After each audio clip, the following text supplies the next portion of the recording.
So இந்த ஒரு வீடியோவில் வந்து நம்ம எந்த ஒரு புத்தகத்தை பற்றி பார்க்க போகிறோம் அப்படின்னா, எனது இந்தியா எஸ் ராமகிருஷ்ணன் அவர்கள் வந்து எழுதியது. கிட்டத்தட்ட இந்த ஒரு புத்தகத்தை பற்றியே வந்து ஒரு 50-60 வீடியோ வந்து அப்லோட் பண்ணியாச்சு. இதுலேருந்து ஒரு 500 மணி நேரம் வாட்ச் ஹவர்ஸ் கூட கண்டிப்பாக வந்திருக்கலாம். ஏன்னா அவ்வளோ இன்ஃபர்மேஷன் வந்து இங்கே ஷேர் பண்ணியிருந்தோம். நிறைய கமெண்ட்ஸுமே வந்து வந்துச்சு. அதுக்கேற்றப்போ சில விஷயத்தை வந்து நம்ம சேஞ்ச் பண்ணியுமே வந்து சொல்லியிருந்தோம். பட் அதையும் தாண்டி இந்த புத்தகத்தை பற்றி இன்னும் வந்து படிக்கிறதுக்கு இன்னும் நிறையா இருக்குது. கிட்டத்தட்ட வந்து முக்கால்வாசி இந்த புத்தகத்தை வந்து முடிச்சாச்சு. இன்னும் ஒரு 100 பக்கங்கள் தான், 150 பக்கங்கள் தான் இருக்கும். அந்தளவுக்கு வந்து முழுமையான இந்தியாவோட வரலாறு வந்து இந்த புத்தகத்தில் வந்து இருந்துச்சு.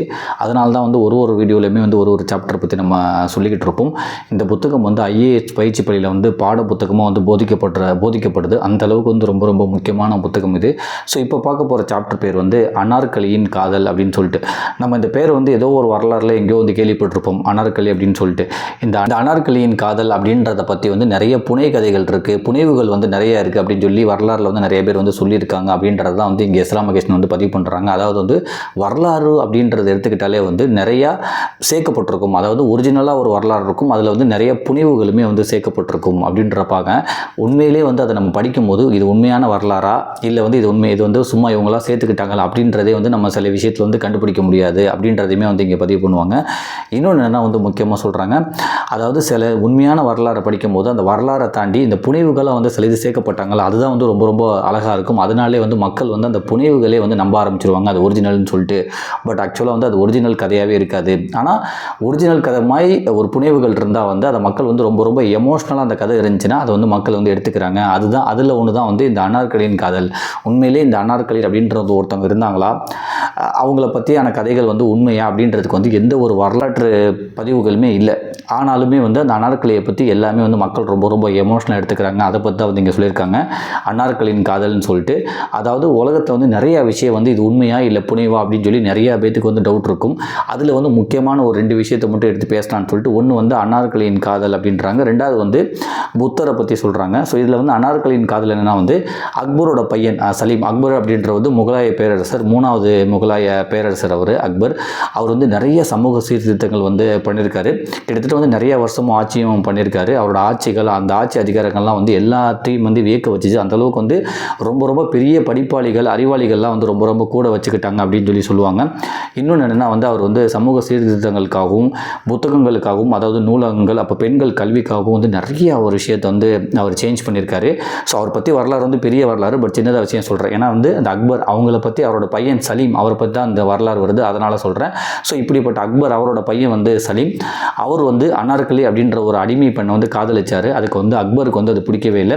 தன்னோட பையன் இளவரசன் வந்து எப்படி அடிமை பெண்ணான அனார்கலி அப்படின்ற வந்து ஒரு அடிமை பெண்ணை வந்து காதலிக்கலான்னு சொல்லிட்டு அனார்கலியை வந்து உயிரோடு புதைச்சிட்டாங்க அப்படின்றதுக்கு ஒரு வரலாறு வந்து இருக்காம். பட் அது வந்து வரலாறு ஆய்வுகள் இல்லையா, ஆய்வுகள் பண்ணி பார்க்கும்போது வந்து அது வரலாறுல வந்து இல்லையாம். இருந்தாலுமே வந்து அது புனை கதைகளாகவே வந்து இருக்காம். அந்த அவங்க 2 பேர்த்தோட காதல் ரொம்ப எமோஷனல் ஸ்டோரி வந்து எங்கே இருந்தோ ஆரம்பித்து மக்களுக்கு வந்து ரொம்ப ரொம்ப கனெக்ட் ஆகிடுச்சு. உண்மையிலே இந்த சலீம் வந்து அனார்கலி அப்படின்ற ஒரு அடிமை பெண்ணை வந்து காதலிச்சாரா, அக்பர் வந்து தன்னோட பையன் காதலுக்கு வந்து காதல் வந்து பிடிக்காம அனார்கலியை வந்து உயிரோடு புதைச்சிட்டாங்களா அப்படின்றதுக்கு வந்து அது உண்மையாக பொய்யான்னு சொல்லி அதை பற்றி ஒன்று சொல்கிறாங்க இங்கே. இன்னொரு விஷயத்தை என்ன சொல்கிறாங்கன்னா வந்து புத்தர் வந்து பன்றி இறைச்சியை சாப்பிட்டுட்டு செரிமானாகாமல் தான் வந்து இறந்து போனார் இப்படின்றதுமே வந்து வரலாறுல வந்து சும்மா வந்து சொல்லிக்கிட்டே வராங்க. ஆனால் உண்மையிலே வந்து அதுக்குமே வந்து எந்த ஒரு சான்றுமே இல்லை.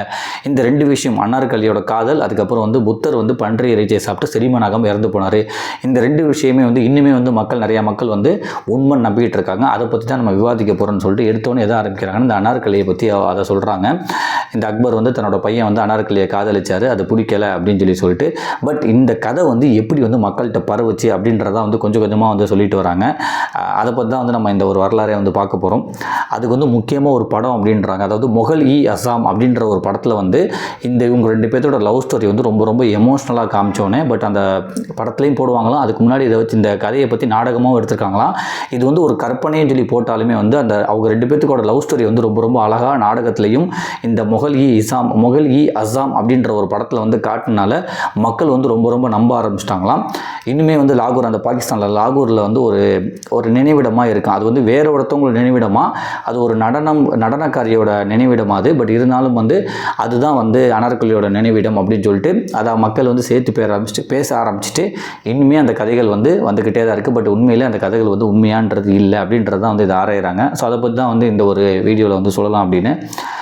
வரலாற்றில் புனைவு கலந்து விடும்போது அதை தனித்து பிரித்து எடுக்கவே முடியாது. முற்றிலும் உண்மையாக வரலாறு எழுதப்படுவது இல்லை. அதன் இடைவெளியை புனைவுகளை பூர்த்தி செய்கிறது. பல நேரங்களில் வரலாற்று உண்மைகளை விட புனைவையே மக்கள் அதிகம் நம்புகின்றனர். 2 முக்கியமான வரலாற்று புனைவுகளை சுட்டிக்காட்ட விரும்புகிறேன். ஒன்று, அக்பரின் மகன் சலீம் அடிமை பெண்ணான அனார்கலியை காதலித்தான். அது பிடிக்காத அக்பர் அனார்கலியை உயிரோடு சமாதி கட்டிவிட்டார் என்பது. மற்றொன்று, புத்தர் பன்றி மாமிசம் சாப்பிட்டு ஜீரணிக்காமல் இறந்து போனார் என்பது. இந்த 2ம் உண்மையா அல்லது யாரோ கட்டிவிட்ட கதைகள் சரித்திர உண்மைகள் என்ற பெயரில் உலவுகின்றனவா என்று இந்த பதிவில் ஆராய்வோம்.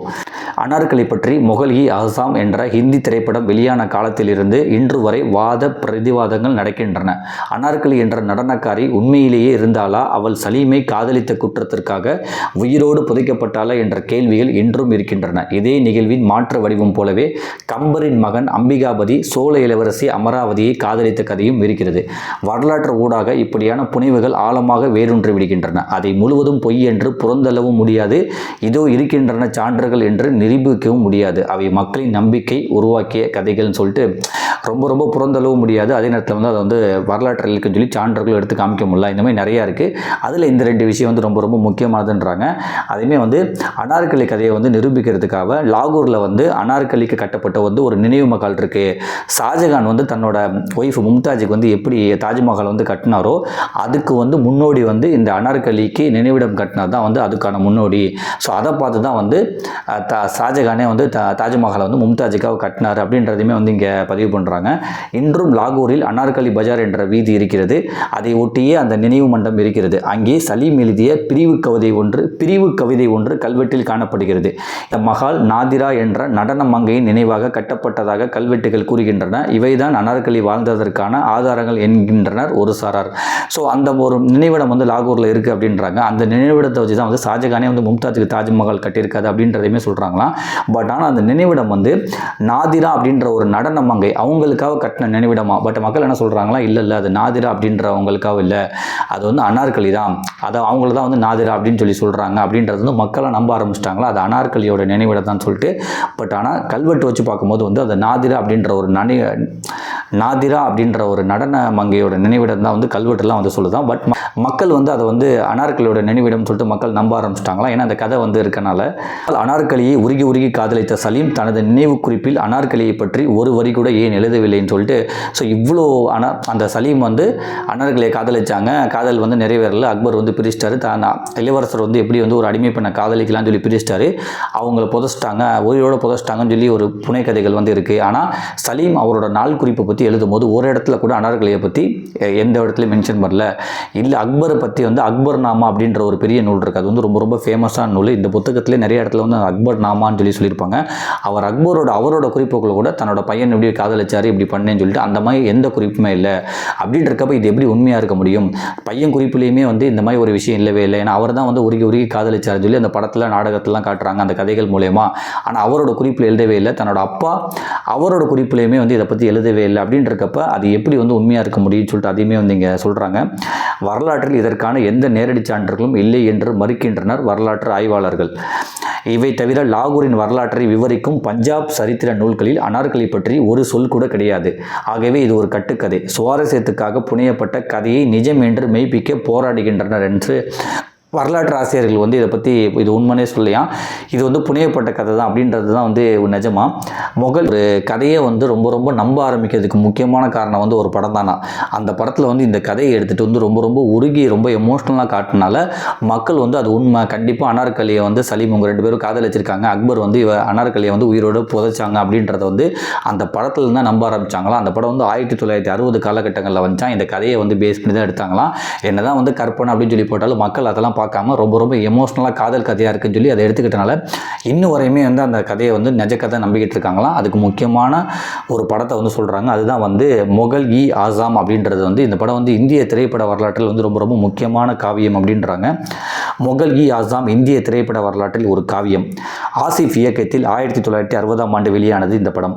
கவித்துவமான வசனங்களை கொண்ட இந்த படம் சலீம் அனார்கலி ஜோடியின் காதலை கொண்டாடுகிறது. இந்த படத்தில் நடித்துள்ள பிருத்திவி ராஜ்கபூரை பார்த்தால் அக்பர் இப்படித்தான் இருந்திருப்பார், இப்படித்தான் பேசியிருப்பார் என்று தோன்றும். அத்தனை கச்சிதமான நடிப்பு. அதுபோலவே சலீமாக நடித்துள்ள திலீப் குமார், அனார்கலியாக நடித்துள்ள மதுபாலா ஆகியோரின் நடிப்பும் அற்புதம். இந்த படம் வெளியாவதற்கு முன்பே வட இந்தியா எங்கும் அனார்கலியின் கதை நாடகமாகவும் கதை பாடலாகவும் பொதுமக்களிடம் பிரபலமாகியிருந்தது. இந்த படத்தின் இமாலய வெற்றி அனார்கலியை காதலின் ஒப்பற்ற நினைவு சின்னமாக்கியதுன்றாங்க. ஸோ இந்த படம் வந்து அனார்கலி சலீம் பற்றி கதைகளை பற்றி பேஸ் பண்ணி இந்த படம் 1960 எடுத்திருக்காங்க. அங்கே உள்ளவங்க நடித்ததையும் அந்த காட்டின காட்சிகளையும் பார்த்து மக்கள் வந்து ரொம்ப ரொம்ப நம்பிட்டாங்களாம். கண்டிப்பாக இது வந்து உண்மை கதைன்னு. இதுக்கு முன்னாடி அந்த கதையை வந்து நாடகமாகவும் அதெல்லாம் வந்து பண்ணியிருக்காங்களாம். எப்போ வந்து அந்த படமாக வந்துச்சோ அப்போ தான் படமாக பண்ணாங்களா. அதுக்கு முன்னாடி தெரு நாடகமாகவும் அப்புறம் வந்து அந்த அசைவிலே வந்து சொல்லுவாங்களா அந்த மைம், அந்த மாதிரி வந்து நிறைய அதை பற்றி பண்ணியிருக்காங்களாம்.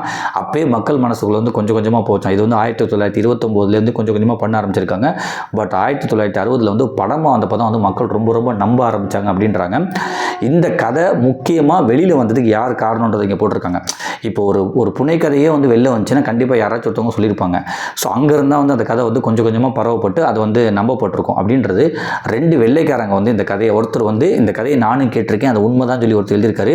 இன்னொருத்தர் வந்து நான் லாகூரில் வந்து ஒரு நினைவிடம் பார்த்தேன், அந்த கதை வந்து நடந்துச்சு, ஒரு மலர் தோட்டத்தில் வந்து ஒரு கல்லறை வந்து இருக்குது, அது வந்து அனார்கலி கல்லறைன்னு சொல்லி அவரோட குறிப்பில் எழுதி போட்டிருக்காராம். இந்த 2 பேர்னால தான் வந்து இந்த கதை வந்து வெளியில் வந்துச்சு. அதுக்கப்புறம் இது இப்படி பரவுச்சுன்றது அதையுமே வந்து இங்கே குறிப்பு சொல்லியிருக்காங்க. அனார்கலி கதை எங்கிருந்து தொடங்கியது, வரலாற்றில் இப்படி ஒரு புனைவை யார் உருவாக்கியது, அது நான் இப்போ சொன்னதில் அது ஒருத்தர் யார் அப்படின்னா வந்து அவர் பேர் வந்து அந்த வில்லியம் ஃபின்ச். ஸோ அவர் என்ன பண்ணியிருக்காருன்னா 1608 1611 வரையும் வந்து அந்த சாயம் அந்த விற்கிறதுக்காக வந்து வந்திருக்காரு. ஸோ அவர் தான் வந்து இது வந்து பதிவு பண்ணியிருக்காராம், சாய பொருட்கள் விற்கிறதுக்காக. ஸோ இந்த ஒரு புனைக்கதை வந்து முத கொண்டு வந்தவர் வந்து 2 பேருன்னு சொன்னேன். ஸோ அதில் வந்து ஒருத்தர் யாருன்னா வந்து வில்லியம் ஃபின்ச் அப்படின்றவர் என்ன பண்ணியிருக்காருன்னா வந்து 1608 வந்து 1608 1611 ஆண்டு வரை இந்தியாவில் வந்து சாய பொருட்களை விற்கிறதுக்காக வந்திருக்காரு. அவர் தான் வந்து முத இந்த கதையை வந்து எழுதியிருக்காராம். அதாவது கிழக்கிந்திய கம்பெனியை வந்து சேர்ந்தவர் இவர் வந்து வெள்ளைக்காரர். இவர் என்ன எழுதியிருக்காருன்னா வந்து அனார்கலி கதையை வந்து இவர் தான் எழுதியிருக்காராம். அவர் என்ன சொன்னார்னா வந்து லாகூரில் வந்து ஒரு மலர் தோட்டத்துக்கு நடுவில் வந்து ஒரு சமாதியை நான் பார்த்தேன், அது வந்து அக்பர் அவரோட ஆசை நாயகி, அதை வந்து அக்பரோட பையன் இளவரசன் சலீம் வந்து விரும்புனதுனால அக்பருக்கு வந்து பிடிக்கல. அதனால் அவங்க 2 பேரையும் பிரித்து அனார்கலியை வந்து உயிரோடு வந்து புதைச்சிட்டாரு. அவங்களோட நினைவிடம் தான் வந்து ஒரு மலர் தோட்டத்துக்குள்ளே நான் பார்த்தேன் அப்படின்றத வந்து அவர் தான் முத பதிவு பண்ணுறாராம்.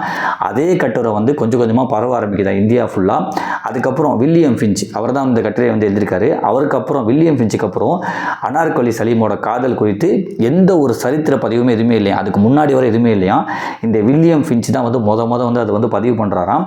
அதுக்கப்புறம் வந்து இன்னொருத்தர் வந்து இந்தியாவுக்கு வந்து வந்திருக்காரு. அந்த வெள்ளையர் அவர் என்ன பண்ணியிருக்காருன்னா வந்து எட்வர்ட் டெர்ரி அப்படின்ற ஒரு வெள்ளைக்காரர் வந்து நான் லாகூரில் வந்து இந்த கதை கேட்டிருக்கேன்.